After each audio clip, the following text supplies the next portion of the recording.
I'm holding court, you standing trial. Why ain't I see you round back when I was down? Man, the cold part is that I did not appreciate it until now. Really? And I think that is so. Listen, kids, man, be grateful of what God gives you. You may not think it, but it's so important. What did you appreciate? Why ain't I see you round back when I was down? All right, what's up, world? It's your boy Big Court of the Holdin Court podcast. You already know what it is, and we here for another one. Still trapping down here in the ATL. You know, I got my oldest daughter, Rachel Renee. What's going on? What's good, world? We doing it. We getting it in. So real quick, Yes. You look like you got on the outfit from when we got mean.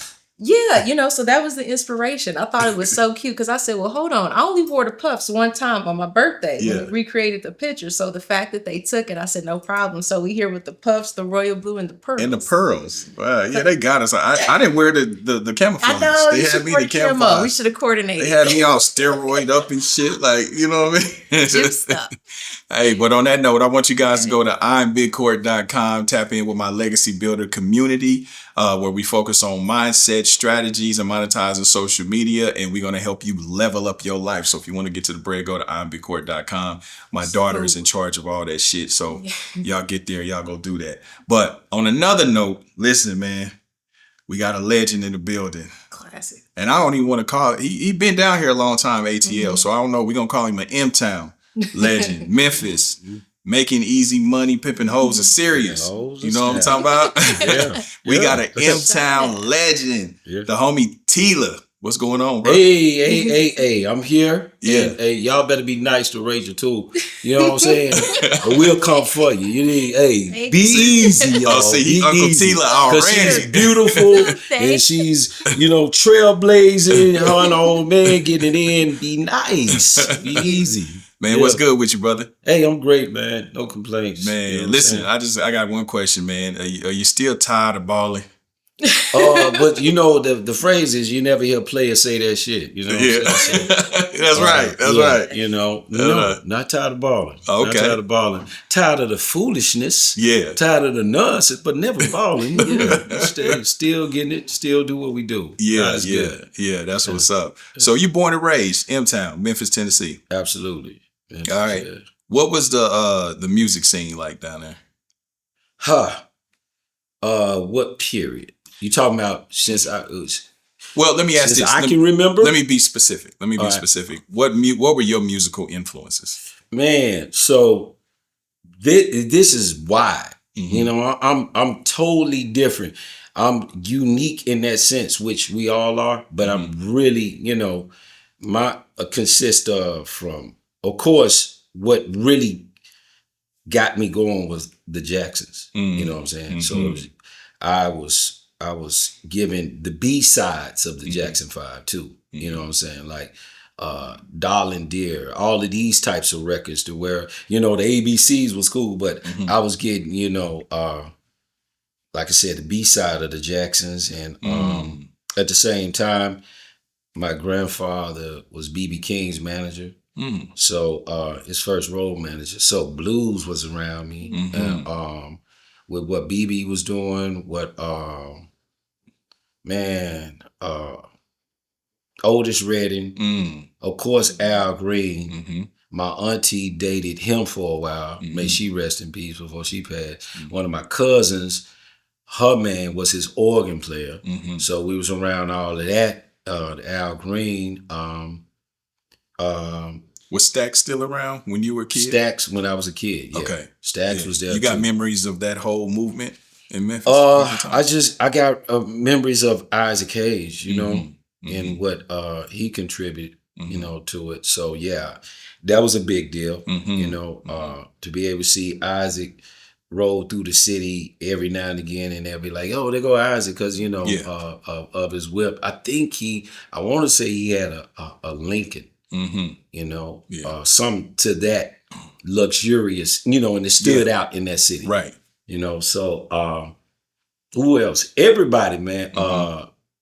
And Hendrix, Prince, Queen, Yes, Oh, wow. let's go. So you got an eclectic ear then. Absolutely. Yeah. I mean, Said the Queen. Oak Ridge, man. You name, I go everywhere. I can go Dang. all over Wow. the place Okay. when it comes to music. Oh, wow. Everything, Oh, that's dope. you know. That's dope. Bella Fleck. I'm just How did you get exposed to those different genres? What's up, world? It's your boy Big Court of the Holdin Court podcast, and I am the co-founder of the OG Network. And if you're enjoying this episode and you want to watch the full episode, then what I need you to do is go download the OG Network. Available on Roku, Google Play, Fire TV, and Apple Mobile. And again, if you liking this and you want to watch the full episode, because we only giving you a little bit over here, go watch the full episode on OG Network. Go download the app now. Don't meet me there, beat me there. Salute. I think that's just kind of too. Once they put me on the trail, it's natural for me, you know. And I just went after all of these things. You know what I'm saying? Okay. And everybody at the soundtrack of my life, you know, like I said, it's very eclectic. Yeah, you know, yeah, it dope. goes all over the place. That's Womack and Womack, Bobby Womack. Oh, I remember Womack and you know, Johnny Taylor. Shout out to Johnny Taylor. Kenny Rogers. Yeah. Yeah. So hold Dolly on. Parton. So let me ask you real quick. So what's your yacht rock playlist like? That's gonna be I'm testing you right now. I want to see what you got. I go a little bit hard. That'd be like Def Leppard, my whole But what about Christopher Cross? Huh? Christopher Cross. Christopher Cross. Tell me. Sailing. Remember Sailing? Yeah, that was a little soft for me. That was real soft. But that was a dope record. That was dope though. Yeah, that was dope Kenny record. Loggins. What about Kenny Loggins? Yeah. Footloose and all. Yeah. Definitely rock with Right. Kenny. So we gonna go soft. Hey, I do that Elton John on the yacht too. You know what I'm saying? Yeah, Elton John has some yacht shit. He got a little yeah, you a little bit. Yeah. But yeah. What about Ambrosia? Yeah. Yeah. Yeah. All good records, and I'm just there. Yeah. I have no prejudice when it comes to music. Right. Music. You know Good what I'm music saying? is good music. Good music is good music. Yeah. Oh man, my bad. Good music is good music. Let me turn this off. Sorry about that, y'all. Good music is good music, and that lets me know your soul too. You know, it lets me know your soul. One thing about music, it transitioned all this earth suit. You know, Right. I was just listening to Michael last night, and Which record? man, I got a chance to hear the broken down tracks from Can You Feel It?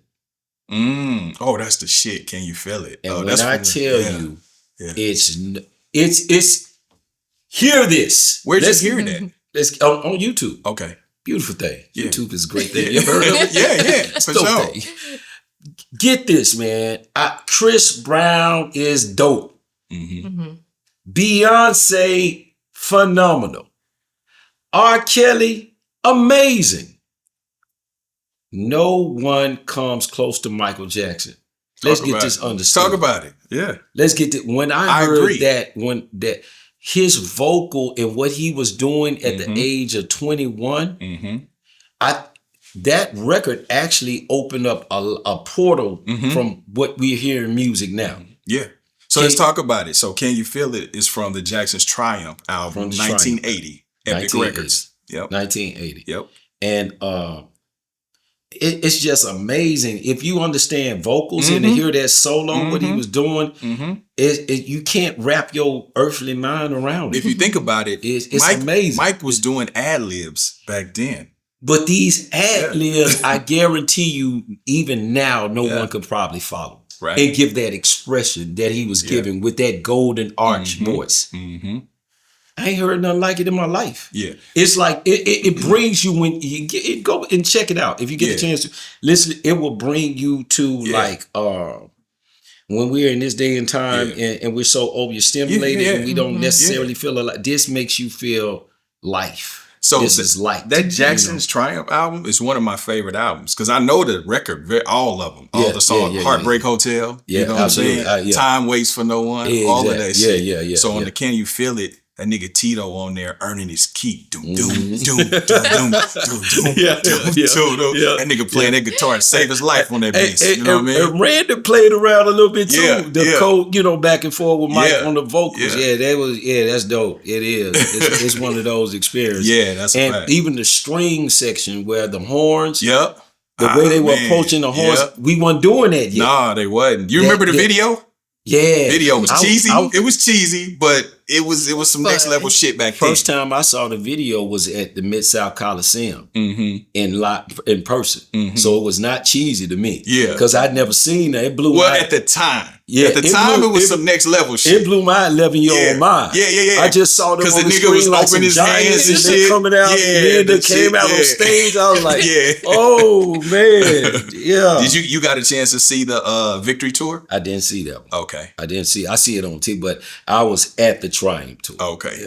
You seen the Triumph Tour? Yeah, I was there at the Triumph shit. Tour. Yeah. Okay, that was Mid-South Coliseum. All right. 1982. Okay. I was there. I seen them at Kemper Arena for the Victory Tour in like 84. I think 83, 84. That's dope too. Yeah. The Victory Tour. Yeah, we had the seats like way back, but I'm still there though. Yeah, Victory Tour was when they were getting to some money, but the Triumph Tour, they were getting money, but not like that. It's that thing this about was before the blow when up. you still raw. Yeah. He not taking enough for the big. They always, but it was special. Let me ask you something though. This might be a little controversial though.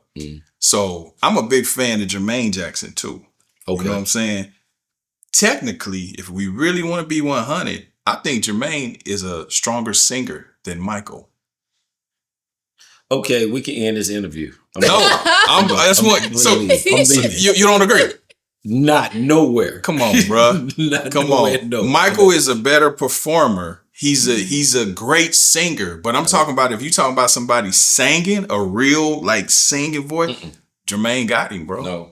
It's crazy that you even saying something like this. I'm telling you. No. Watch in the comments. I'm gonna clip this. Watch, we gonna see. I'm gonna make a poll.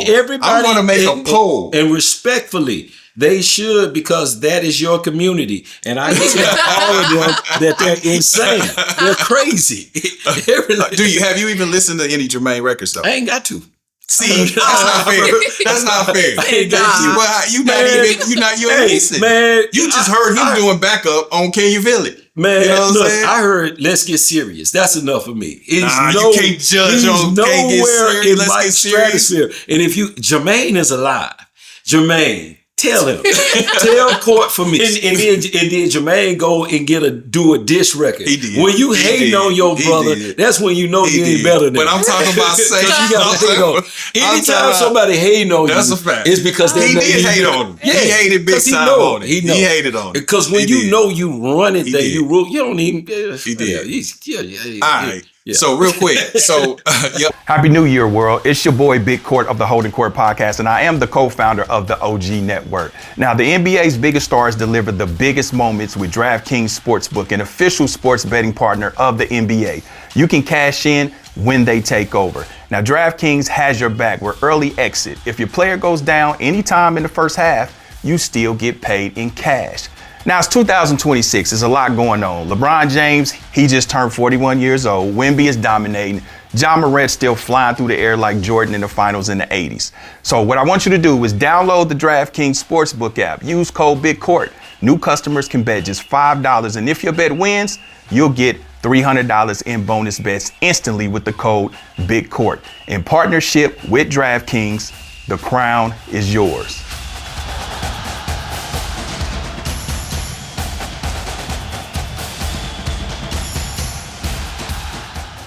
Upbringing in Memphis, you had both parents, or what was your upbringing? So my grandmother and my mother and my auntie, right?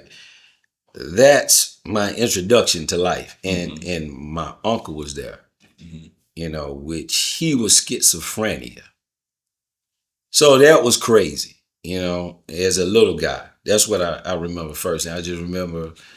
Them in which they nurtured me with a ton of love, and they protected me in that sense. But yeah, he was, and my uncle would be tripping. He'll like see stuff, punch holes in the walls, and so when you're a little guy and you seeing all this, and then I had another uncle, they would be into it, you know, and it got violent. It was violent in that sense, but with my mom, my grandma, and my auntie, you know, they sheltered me from that. So that's, you know, as much as they could. Yeah. As much as they could. And then too, the neighborhood, it was like that too. So when he's having an episode, they'll send me down the street. You know what I'm saying? Go up there to Miss Ghostin' House. Yeah. You know, that type of thing.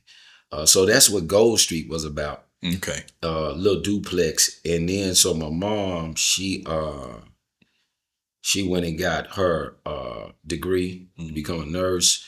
And I guess we had that Jefferson moment, if you will. We moved up a little bit. It was me and her. Yeah. And then she got married to my step dad, who was a Vietnam vet. And, you know, he wasn't trying to be no dad or parent either. So that's kind of it in a nutshell. Your only child? No, I got two brothers. Well, I got sisters I got a sister from my old man, my biological dad. I had a brother from that biological dad who's no longer with us. And then I got two brothers, my mom. Okay. I'm curious. So what got you? And two sisters and brothers through my step old man. I don't want to leave them out. Okay. Too, because we you know. Yeah, for sure. So what got you into hip hop? What made you want to get into that? Honestly, man, I was in a situation, right? I always loved music prior to then. Okay. I was in, you know, so I love music, wanted to be in a band, hard to keep bands together because in the 80s, when the crack came through, so it's difficult to do that. So I always wanted to be, you know, in music. But as we do, you know, the street was calling. Because I was outside early. I was gonna ask you when you hopped off the porch. I was outside real early, like at 5 years old in Jazzy Gardens, you know, because I was the cousin that stayed at everybody's. I was the nephew that was at everybody, you know, because my mom was going through school, so she sent me everywhere. So I was in Jazzy Gardens, and my auntie, you know, she was just like, get y'all little brat ass out here, go, you know. And so I was outside all the time. And Jazzy Gardens, you know, I'm on the hill, crap game. I'm seeing how they shoot dice. The most interesting person, I would say, to me was King, because he owned the store that was inside of the projects, and he was a retired pimp. And but you know, he treated the children beautifully. Yeah. We came to the store, we got, you know, Cheech, what's the little Cheech gum sticks, penny candies, all you know, little Chico sticks. Chico sticks, but it's this gum, Chew Man. You remember this gum? It was like it's an orange wrapper. You open it up and it had a little fortune in it. Okay. Yeah. Chew Man. Something like So we would get all of that, and like I said, I dug his clothes, I dug his ride and everything, and they was like, yeah, but he was a pimp. He was a pimp. He was a pimp. And I mean, but he spread love, you know. So, you know, seeing that, once again, that's how I got my first bit of money when I was like 5, 6 years old. It was a crap gang going on. And, you know, police roll up, they scatter, they leave the bread, everybody take off. I'm hiding around there, and once they left, I wouldn't have got the bread. So I think that day at 6 years old, and you talking about 1996, it's a long time ago, and I had $27. So that was a lot, you know. So and I could go all over the projects, and everybody, you know, is family. What part of Memphis you from? South Memphis. Okay. Yeah. All right. I'm from South Memphis. My dad from North Memphis. Okay. But I grew up in the Black Haven. Which was White Haven. Which me and my homeboys, regardless of what anybody say, we the first one to call it Black Haven. Now this new generation or the generation after me, they gonna say it was them. Because see, here's the thing.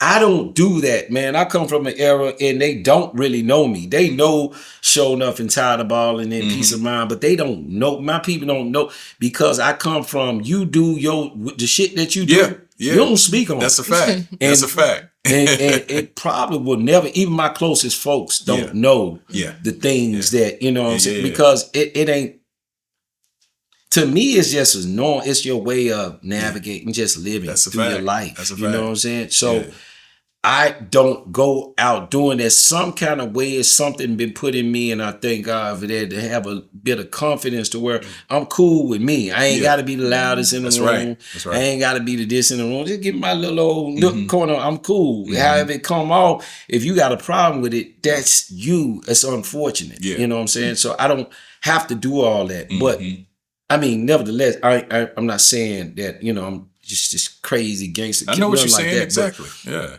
I never projected or spoke about that, so it's a mysteriousness. So they just don't know. Yeah. You know, and I think that's. So I'm similar. You know what I mean, and especially like when you talk about we're older, and then we moved away. You know, so you have a generation of people. Like I'm from an area called Faux Block in Kansas City, Missouri. Born and raised. I got pictures where I'm barely walking there. Right, my people still own property over there. They're still there, and the youngins will come in and be like, man, who that nigga is? I ain't never seen him over here.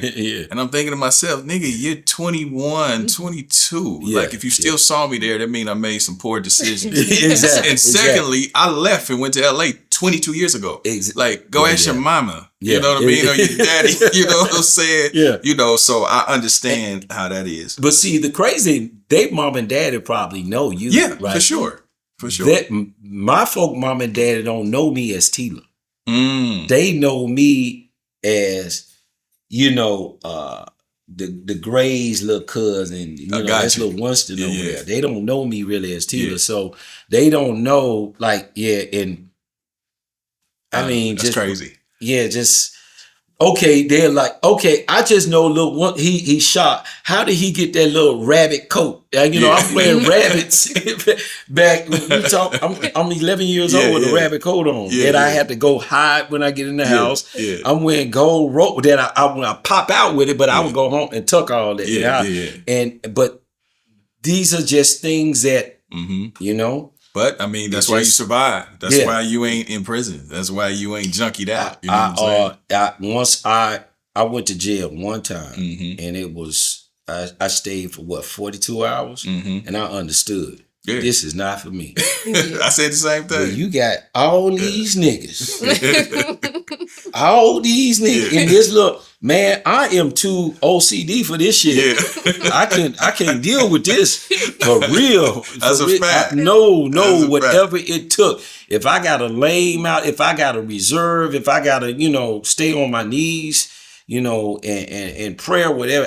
This is not for me. The confinedness of it, ain't nothing fly about it. I don't understand it. I don't understand it. You know, not put nobody down, but if you think that's dope, and when you come home and folk give you, okay, just think about it. Think about that a little bit. No, that's a fact. It's you know, and it's crazy. Hey, my heart go out to you. I ain't better than nobody. But I'm just saying that's not for me. That is not it.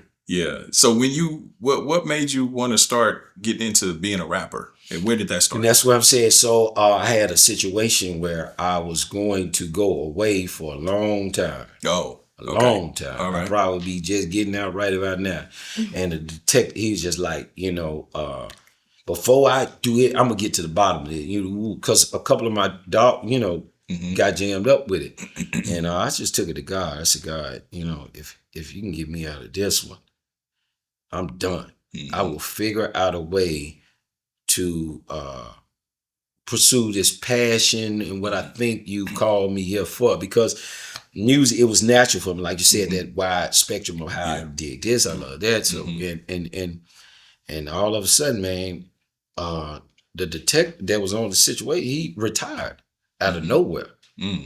It's out of nowhere. And I was kind of, you know, and I ain't have to divulge, you know, information. I didn't do none of that. It was like just really, you know, a miracle. I'm glad you said that. A higher power blessing. This is real time. If you just in the earthly and you just, I get it. You don't understand that, but it's other dimensions and realms, and it came through. The man, sister, some type of way, you know, Christ, whatever how you do it, I'm not here to judge, but I'm saying what worked for me. And I honored that. You know what I'm saying? So what was this? Maybe about early 90s, you would say? This was 80. This was 90. Okay. This was 90. So talk about the Memphis sound kind of emerging. Cause see, me, the first time that I heard anybody from Memphis and got up on the Memphis shit was Gangsta Pat. Gangsta Pat, yeah. So Pat, I knew Pat. I met Pat. Let's see. It had to be, and so my time points, they're going to be close, but they ain't accurate because I tell you, my life was a blur. You know what I'm saying? So let's say 89, right around that time, 90. That's when I ran into Pat. Okay. And so Pat was with Fat Tony. And when I first met Pat, I knew Pat was better than all of us at what he was doing. So I was a big Pat supporter, no doubt. That was my, I was like going everywhere, like, man, we need. I remember he needed a Lynn drum. He needed some. He needed some equipment.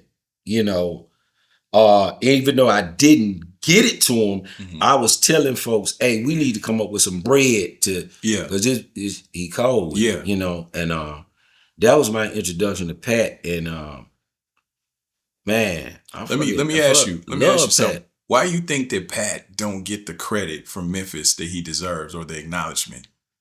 We used to joan all the time. Yeah. So one day we joined and I said something on the phone. He's on the speakerphone, OTS, and I said something, and he like, don't play with me like that. It got serious. You can feel it. I was like, yo, what's up with this shit? We, woo, and so I'm like, oh, this serious. This is how you feel? Wow. This how you feel? And he said, yeah, and when I see you, I'm like, oh, okay. Damn. And then, it just took a left turn. And then, a few days later, because I would be up at OTS all the time. Me, Ball, and G, this is where we, came together to cook. And Pat would come up to everybody. Paul, everybody that came out, Al Capone, America Most Wanted. It's so many. Shout out to Reggie too with the OTS. A lot of us broke ground through there.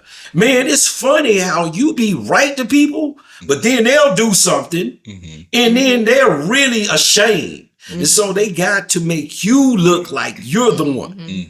I've experienced that a lot. And so I have to go to the mirror and say, what I'm doing to make people handle me, so it's something about me that I got to straighten out to make sure that, because whatever reason, I've encountered that a few times. Damn. Okay. And so maybe that's sometime too, man, maybe, play it back, tone it down. Yeah. Don't be you. I don't know, calm down. Play it back. Yeah, but this is to say, like, right down to I love Pat. Yeah, I got what you're saying. All the way. This is just our for sure. journey. Yeah. I got homeboys like that too. So, we have rough patches. Yeah. Because he dope. So I'm like, man, sometimes you just gotta watch it. Sometimes we get in our own way. And he would not, and he does deserve any accolades and flowers that he get, because he was the dopest at that time, coming out and the first, doing what he's doing. I believe, right? One of the at least on the national level, right? W-Def was for me, but Pat was my, like, whoa. Yeah. He is the one that let me know you can actually come out this city and do it. That's right. Yeah. That's right. Talk to me about Ball and G. And Ball and G, they was just so happened to be along the trails, man. And I had a rap partner, Cody. So we were a duo, Ball and G. At that time, it was Ball at first, and then G got connected, to form what they did, and we were just kind of ping pong off each other. So me and Cody, we had a rhythm, but we were speaking on positive shit. Okay. You know what I'm saying? Because then that's when I told you I'm a collective. So this is still like, okay, Public Enemy coming down, Poor Righteous Teacher, you know. So I'm like, you know, then I got turned on to the Minister. Yeah. So I'm like, man, I'm finna, you know, eradicate my people. I'm gonna, you know, lead them to front, you know. So because that part is in me too. Huh? Yeah. You're gonna lead them. Yeah. So we were rapping about that, you know, records like Mr. Provider and how we was gonna go and burn down Disneyland and all this type of shit. But Ball and G was on some pimp shit. Yeah. But our cadence was crazy. But they lingo, their ism was immaculate. Yeah. So I think we kind of sharpened them on cadence, and they got that and put that with that ism, and so that sped them up because it spoke to the people directly. Because you're talking about the Mound, that's where OTS was at in the Mound. So I think Memphis, you know, in the late 50s, early 60s, is a humongous pimp culture. Yep. Big pimping. That's right. So it talked to the beings of those people. Yeah. So that's, you know, and shit, MJG dope as hell. That's right. MJG dope as hell. And I think Ball is the package. Yeah. You know what I'm saying? Yeah. So when you got a dope ass ingredient, then Ball is the packaging of it, it just makes What were your thoughts when you first heard? Because of course you have Ball and G, you got the ism. You know, you got Gangsta Pat, you know, it's the gangster shit coming off the late 80s, early 90s. But then you got this other vibe brewing with 3-6 Mafia, 666 Mafia at the time. So did you know Paul and Juice and Lord and all of them, or did you just hear about them as 3-6 Mafia? It's 666 Mafia at the time. I only knew Paul a little bit because I remember him being younger and coming up to OTS. You know, I knew him from there. But my first thing is like, man, these niggas worship the devil. Right. I'm not playing. I'm not working. Right. With, you know, Right. that was like, because now, once again, think about my mom going through what she went through. So our household became so overly religious, it was crazy. Right. So she pounded that into not knowing, I'm just like, when I hear 3-6, oh, that's some devil shit. You know, so I instantly, and then they were saying it. Yeah, they So, would. you know. It was 666. So, yeah. But it was difficult for me to cut through that they were banging though. I knew they were jamming, but that sense of religion and the cloudiness of that, you know. So you couldn't receive it right off the bat because you didn't understand it. I understood it, but I was taught to where if you take that, you going to hell. I don't know what else. That's just where I will, you know. Right. And when you're taught that, that's what you know. Yeah. And so that's what that was. But as I grew and I understood, like, you know, that, you know, I'm like, man, first of all, I don't know what they do in their personal time. Yeah. I don't know, you know, and I started to understand the game, like, oh, this is very marketable. Exactly. You know, we reach a hella wide white audience. Yep. Because when you think about all, like, you know, Motley Crues and all of this shit, and I feel like the early 666 Mafia shit, and maybe even going to tear the club up, that was like some mosh pit shit. It was like mosh pit fused with rap. You know what I mean? With some gangster shit. I think Juice and them, they knew that early on. I think they knew that because, you know, Paul's got a eclectic ear too. He likes rock and roll and all that shit. So I think that influence bled into it. Absolutely. Which is why you got that. Absolutely. And that's the thing, man. Communication is really important. And we didn't have a chance to really sit down and probably at that time, man, it was so much you know, you getting a little bit of fame, you getting a little bit of money, then you got, you know, testosterone, and you got Memphis is real quick. Yeah. Quick like that. Don't nobody talk shit. It's popping off. Yeah. It just really is. Like, it's one of them places. So I don't even know if we could have got to that. But hindsight, you know,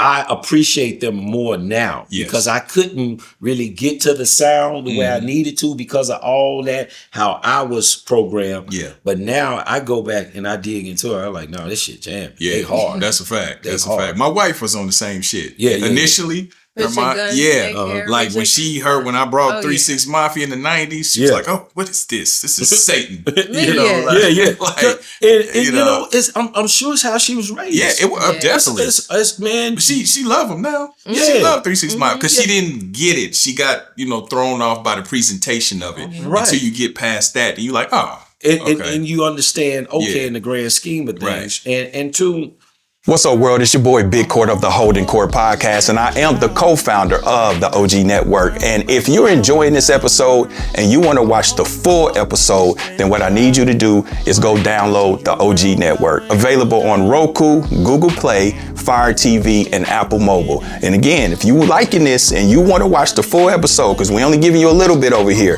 go watch the full episode on OG Network. Go download the app now. Don't meet me there, beat me there. Salute.